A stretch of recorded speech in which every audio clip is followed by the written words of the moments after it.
পায়ের সাক্ষী পা দিবে।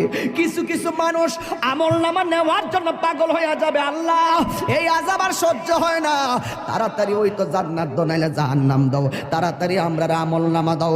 আল্লাহ বলে ও ফেরেশতা, এ যখন তাড়াতাড়ি করে তার হাতটারে পেটের ভিতরে ঢুকাই দে, এবার বাম হাতটার পেটের ভিতরে ঢুকাইয়া এই হাতটার পিছন দিক দিয়ে বাইর করবে। ওই বান্দা বলবে, আল্লাহ তোমার কাছে আমলনামা চাইছি, তুমি কেন হাতটার পেটের ভিতরে এত কষ্ট করে ঢুকাইয়া দিলা, আমার তো নারী বুড়ি সেরা গেছে, এই হাতটার পিছন দিক দিয়ে বাইর করলা।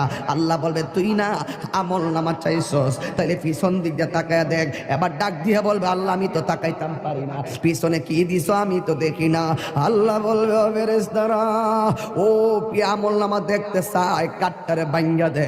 এবার গাট্টা ভাঙ্গা পিছন দিক দিয়ে ফিরাইয়া দিব, তাকাইয়া দেখবো তার হাতের মধ্যে জাহান্নামের টিকিট।